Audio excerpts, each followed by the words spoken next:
Hello everyone, Ron again, and the topic of today's video is phasers. So first of all, let's explain what a phaser does as usual. So a phaser uses what you call an all-pass filter to phase shift certain frequencies. All-pass filters are not how low-pass and high-pass filters are. They don't attenuate gain, so they don't make the sound louder or quieter. But if a signal is passing through an all-pass filter, it's going to cause it to phase shift. So what they do is they make sort of notches with all-pass filters. Then they pass the signal through these certain frequencies where there are all-pass filters, and it just phase shifts those frequencies. And they make a comb filter out of the notches made from all-pass filters. So it's an all-pass comb filter, if you will. So that means when the signal passes through it, it's only going to phase shift certain frequencies. So that's sort of like in the last video, what happens when a flanger is acting upon the signal where it makes one copy and it modulates the delay. But in the case of a phaser, there is no delay. It just plays another signal at the same time, a copy of the original. It passes it through an all-pass comb filter, and it makes those phase shifting differences in real time as the signal is being processed. So the copy and the original are running simultaneously with no delay. So that's one difference between a flanger and a phaser, or say a phaser and the chorus effect. Now the other thing is, since it is created that way, you have how many notches is referred to as poles, or in this case is referred to as stages in FL Studio, and you can have more or less of them to increase the effect, put simply. In the chorus and the flanger effect, you would modulate the delay time to cause phase differences, but phasers don't do that. They modulate the frequency of the all-pass comb filter to cause it to sweep up and down the frequency range. And what's awesome about that is that it's really easy to see. So it's really easy to show you what's happening in this case, and that's going to be a lot of fun. So keep those things in mind. So I have this instance of mini-synth, and you'll take note that it has a phaser, but the phaser is turned off. So let's look at the harmonics of the signal with the phaser turned off. This is a double saw wave, and it goes all the way up the frequency spectrum because saw waves are extremely dense. Now if I turn the phaser on, in this plugin, the rate is how fast the phaser sweeps. The width is how far it sweeps up and down the frequency spectrum. Feedback is how much the effect is pronounced or how much you hear it. And the frequency is what frequency it sweeps at. The mix is like the mix in any other parameter. It's the ratio of how much of the signal is dry versus wet. So let's just look at this right here. If I increase the width, you start to see a slight bit of motion. I make the rate faster, but as I make the frequency go down and increase the feedback, you can see how pronounced the effect is.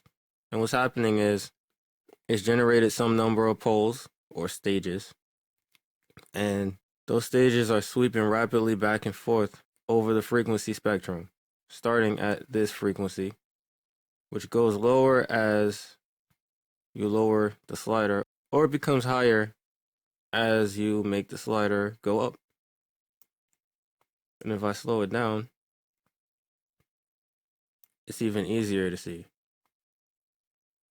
So that's another difference with phasers. They're easy to explain and show what they're doing.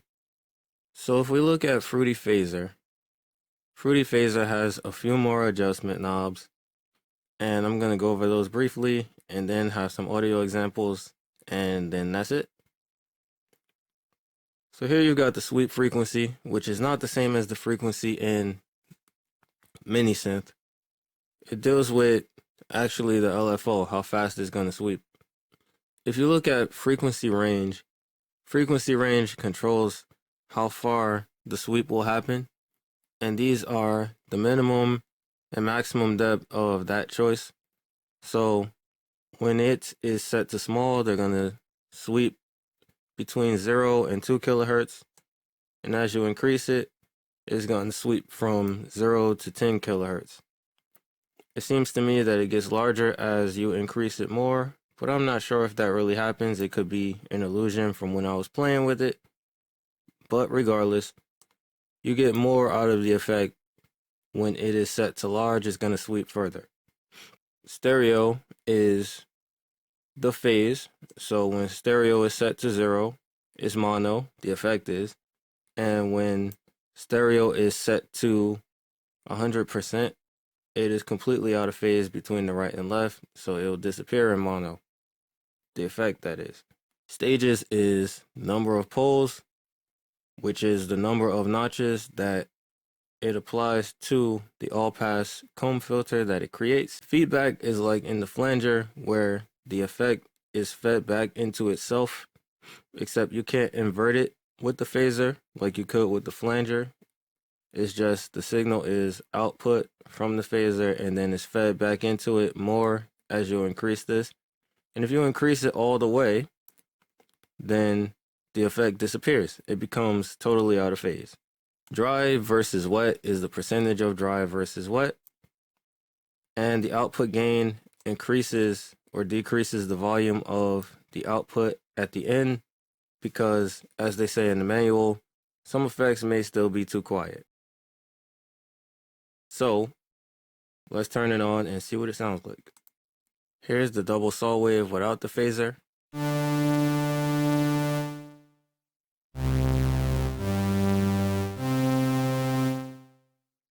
With the phaser added,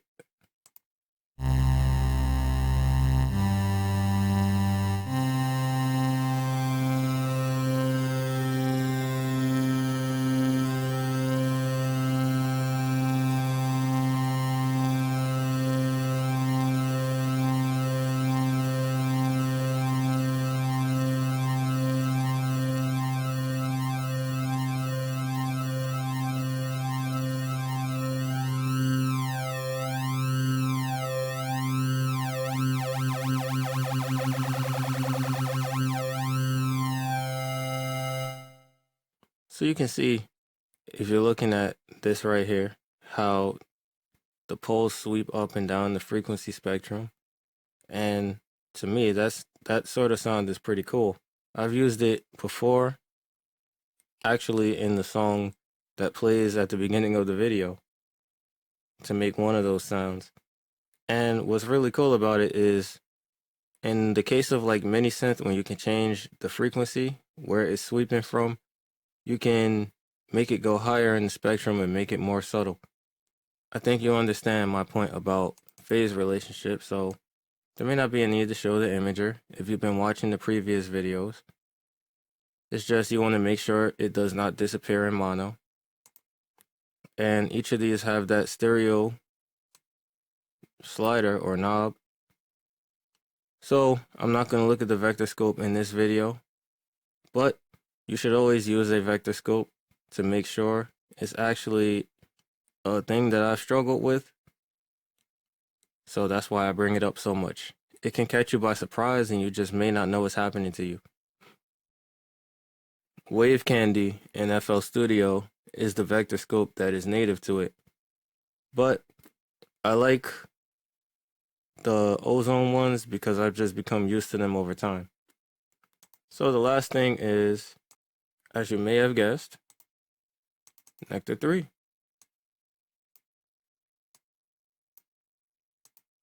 Because Nectar 3 has a phaser, so you can use it on vocals, and we can see what that sounds like just for fun. Here it goes.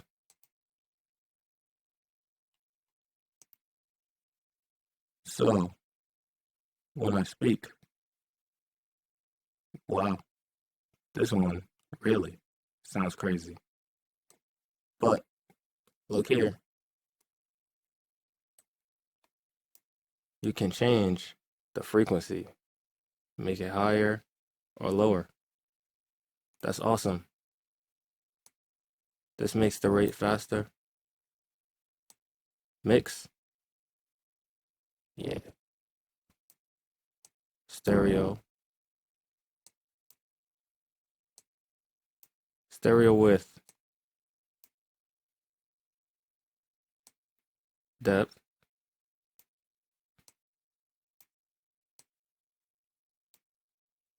Feedback. So, yeah. All right. That one sounds crazy. You get the idea. It has the same type of controls that Fruity Phaser has. And it can be interesting when applied to the voice or synthesizers. So play around with that when you get the chance. And if you made it to the end of this video, I thank you and have an awesome day. Peace.